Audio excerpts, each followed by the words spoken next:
Assalamualaikum warahmatullahi wabarakatuh. Saya Zulfa Karimatu Saidah, NIM 2122042. Dalam kesempatan ini akan menjelaskan tentang efek afektif komunikasi massa. Poin yang pertama ada pembentukan dan perubahan sikap. Nah, Joseph Klepper melaporkan hasil penelitiannya yang komprehensif tentang efek media massa di tahun 1960. Dalam hasil laporan penelitiannya, ia menemukan 5 prinsip umum. Yang pertama ada pengaruh dari komunikasi massa juga dipengaruhi oleh faktor personal. Jadi pengaruh yang ditimbulkan dari komunikasi massa ini juga dipengaruhi oleh faktor personal atau faktor individu. Karena pada dasarnya kita ini ketika menerima suatu informasi, kembali lagi kepada diri kita bagaimana menyikapinya, seperti itu. Kemudian yang kedua, ada komunikasi massa berfungsi memperkokoh sikap dan pendapat yang dimiliki atau bahkan terkadang mengubah pendapat. Jadi, ketika kita menerima informasi apalagi dari media massa gitu ya tentunya, yang segala hal itu segala informasi itu bisa kita dapatkan. Nah, terkadang bisa mempertahankan atau memperkokoh sikap dan pendapat yang kita miliki, dan juga terkadang bisa mengubah pendapat yang kita miliki. Yang ketiga, komunikasi massa lebih menimbulkan perubahan kecil daripada konversi. Nah, konversi ini maksudnya perubahan seluruh sikap. Maksudnya apa? Komunikasi massa ini menimbulkan perubahan kecil saja gitu. Karena kembali lagi di poin pertama, faktor personal juga mempengaruhi efek dari komunikasi massa itu sendiri. Keempat, komunikasi massa cukup efektif mengubah sikap pada bidang-bidang di mana pendapat orang lemah. Contohnya iklan komersial. Nah, ketika ada iklan komersial nih, kalau pendapat kita tidak terlalu kuat gitu, nah kita bisa saja nih tergiur dengan iklan-iklan yang ditampilkan gitu, yang tadinya kita tidak mau membeli produk itu, kita jadi membeli yang padahal kita tidak membutuhkan, ya kita tetap membeli yang tadinya kita tidak ingin pergi ke suatu tempat, tapi karena ada iklan tentang tempat itu kita jadi ingin pergi, seperti itu. Yang kelima, ada komunikasi massa cukup efektif dalam menciptakan pendapat apabila predisposisi tidak terlalu teguh. Nah, ini maksudnya komunikasi massa efeknya akan cukup efektif dalam menciptakan pendapat atau untuk menciptakan opini baru terhadap individu apabila kita tidak teguh terhadap diri kita sendiri gitu, jadi gampang goyah. Ada orang yang bilang A, kita ikut A, ada orang yang bilang B, kita ikut B, seperti itu. Menurut As, hubungan kita dengan orang lain pasti didasarkan pada informasi yang kita peroleh tentang sifat-sifat mereka atau dengan menggunakan istilah yang telah kita uraikan. Sikap kita terhadap seseorang atau sesuatu bergantung pada citra kita tentang orang atau objek tersebut. Nah, ini maksudnya apa?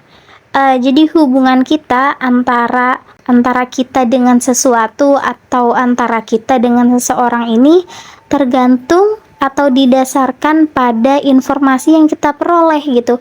Misalkan kita habis menerima informasi tentang aktor A gitu, ternyata informasi yang kita dapatkan ini baik. Oh, kita jadi mengagumi aktor itu. Kalau untuk kita menerima informasi tentang aktor B, ternyata informasinya itu buruk. Nah, kita juga jadi ikut terpengaruh. Karena apa? Karena citra yang ditimbulkan oleh informasi yang kita dapatkan ini berpengaruh terhadap pendapat kita, seperti itu. Jadi informasi yang kita dapatkan itu bisa saja berpengaruh pada pendapat yang kita miliki. Hubungannya apa nih dengan pembahasan kita kali ini? Hubungan poin ini dengan komunikasi massa adalah secara singkat, sikap ini ditentukan oleh citra tadi. Selanjutnya, citra ditentukan oleh sumber-sumber informasi, seperti itu. Sama halnya ketika kita punya teman, dia mengenal kita dari orang lain, mungkin kita orangnya ceria ya, atau orangnya gampang marah gitu. Sikap yang dia timbulkan ke kita itu bisa jadi karena citra yang dia dapatkan itu baik atau buruk. Di antara sumber informasi yang paling penting dalam kehidupan modern adalah media massa. Ini sangat penting karena melalui media massa seluruh informasi itu bisa kita peroleh. Media massa tidak mengubah sikap secara langsung karena media massa mengubah citra terlebih dahulu dan kemudian citra mendasari sikap kita terhadap seseorang atau sesuatu yang kita terima itu informasinya. Poin yang kedua, ada rangsangan emosional. Faktor-faktor yang memengaruhi intensitas rangsangan emosional antara lain, yang pertama ada suasana emosional atau mood. Yang kedua, skema kognitif. Yang ketiga, suasana terpaan. Yang keempat, predisposisi individual.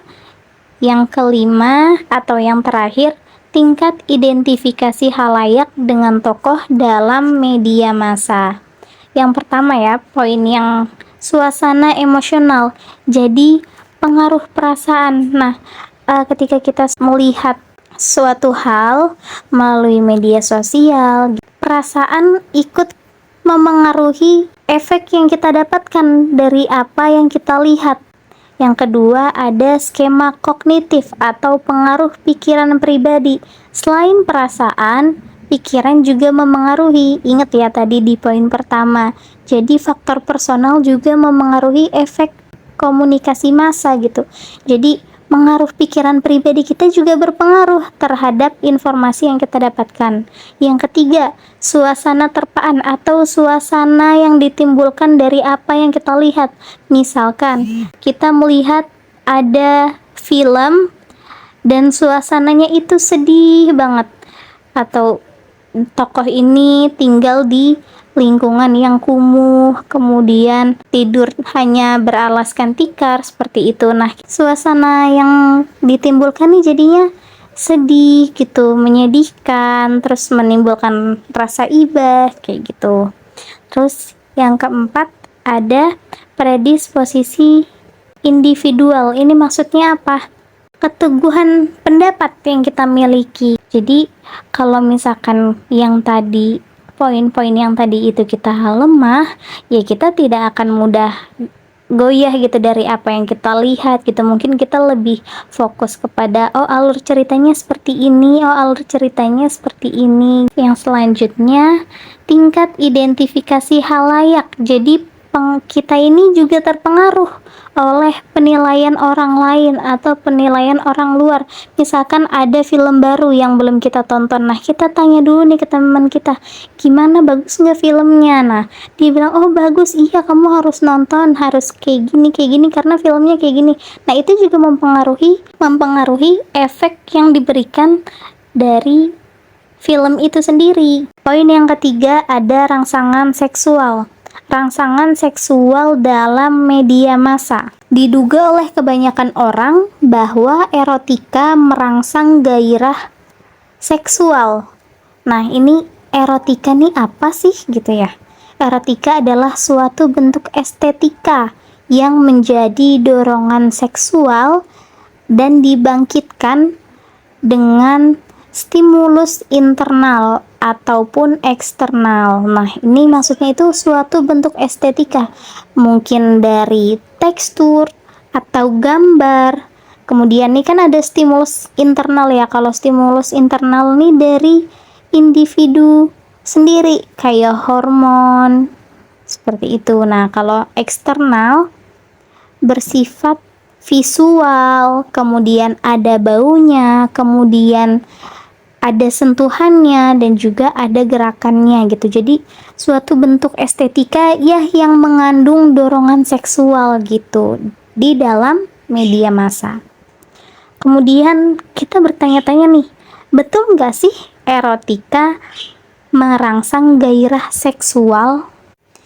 The report of the Commission on Obscenity and Pornography, sebuah laporan penelitian yang dilakukan oleh The Commission on Obscenity and Pornography di Amerika Serikat, ini membenarkan anggapan kebanyakan orang bahwa materi erotika dapat membangkitkan rangsangan seksual. Kemudian pesan media massa yang bagaimana yang sangat merangsang sebenarnya. Manusia ini berbeda dengan binatang yang stimulus eksternalnya bukan saja bersifat visual, bau, sentuhan, gerakan. Manusia dapat terangsang hanya karena proses pelaziman atau peneguhan dan juga imajinasi. Tadi kan kita bertanya-tanya ya, pesan media yang bagaimana yang sangat merangsang. Nah, ini tuh bukan hanya karena visualnya, bukan hanya karena baunya, sentuhannya, atau gerakannya, tapi karena manusia ini dapat terangsang hanya karena proses pelaziman atau peneguhan dan juga imajinasi. Segala hal itu bisa merangsang atau menimbulkan dorongan seksual atau gairah seksual pada dirinya gitu. Contohnya, ini penelitian juga yang dijelaskan di buku Psikologi Komunikasi. Jadi dalam penelitian itu orang peneliti menunjukkan dua gambar. Gambar yang pertama gambar sepatu, gambar yang kedua adalah sebuah foto atau gambaran ini yang wanita, mohon maaf, tidak berbusana, dan ini diulang terus, foto 1, foto 2, diulang, ditunjukkan ya, foto 1, foto 2, foto 1, foto 2, foto 1, foto 2, diulang seperti itu terus. Nah, lama kelamaan kan foto yang pertama ini tadi foto sepatu. Nah, meskipun manusia hanya melihat foto sepatu, tapi karena di dalamnya ada proses pelaziman atau peneguhan terhadap foto kedua, nah ini membuat manusia tetap terangsang gitu, gairah seksualnya ini meningkat seperti itu. Kemudian yang poin selanjutnya, efek behavioral komunikasi massa atau efek komunikasi massa pada perilaku.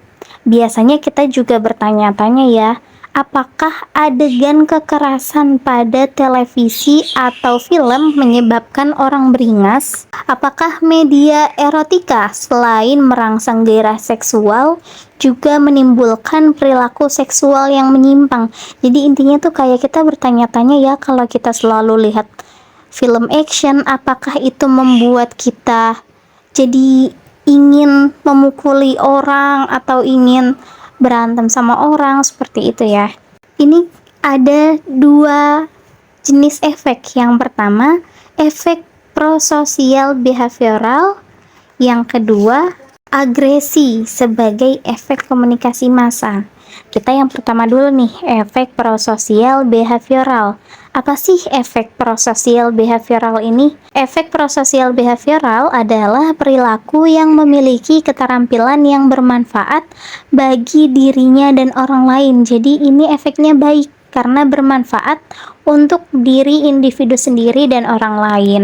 Efek prososial behavioral oleh media massa terhadap individu ini tidak selalu sama efeknya, karena kan tiap individu juga memiliki kepribadian, memiliki perasaan, memiliki pemikiran yang berbeda-beda. Jadi tentunya efek media massa pada individu juga berbeda-beda dan tidak selalu sama. Nah, salah satu teori yang dapat menjelaskan efek prososial media massa ini teori belajar sosial dari Bandura. Nah, menurut Bandura, kita belajar bukan hanya dari pengalaman langsung, tetapi dari peniruan atau peneladanan atau modeling. Nah, menurut Bandura, proses belajar sosial ini ada 4 tahapan.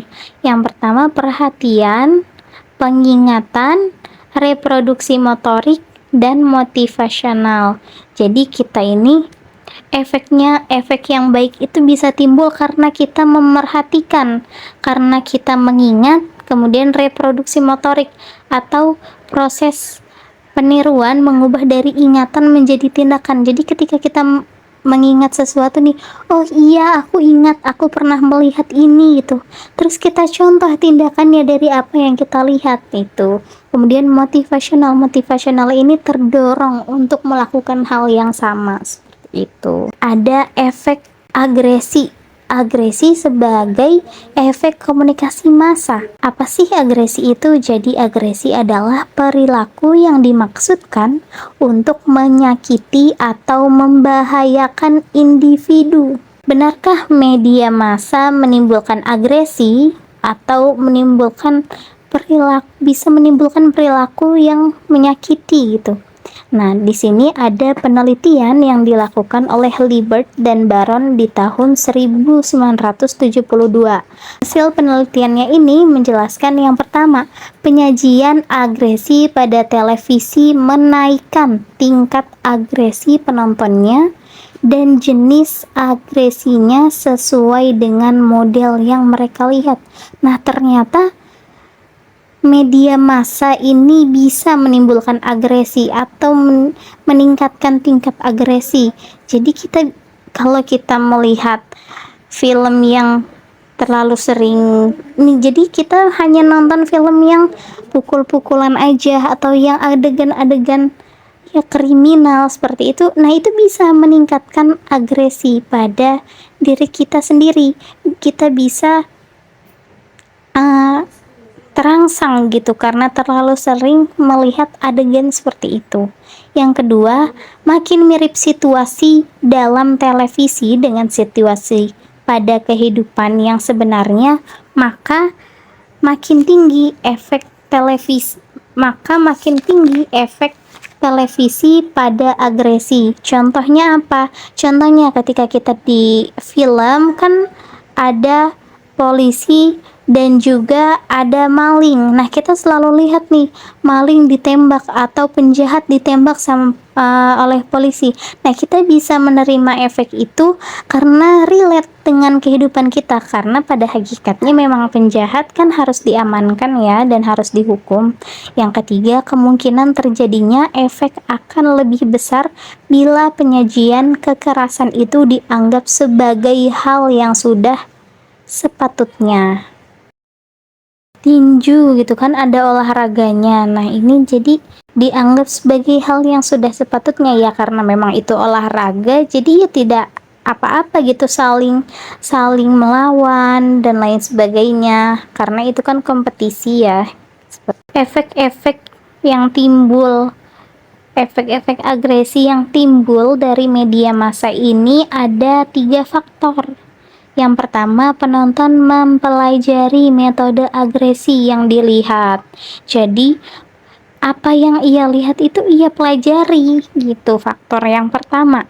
Yang kedua, kemampuan pengendalian diri ini berkurang. Semakin kita menonton hal yang sama atau tipe atau jenis film yang sama, misalkan kita selalu menonton film action, yaitu akan pengendalian kita terhadap diri kita, terhadap misalkan ada kegiatan atau gerakan-gerakan yang membahayakan, nah semakin berkurang juga pengendalian diri kita terhadap apa yang kita lihat gitu. Dan yang terakhir ada kurangnya kepekaan emosi terhadap korban agresi. Nah, ini kembali ke diri individu sendiri gitu. Jadi dia ya tidak terlalu menghiraukan gitu korban agresi terhadap film atau sesuatu yang dia lihat itu gitu.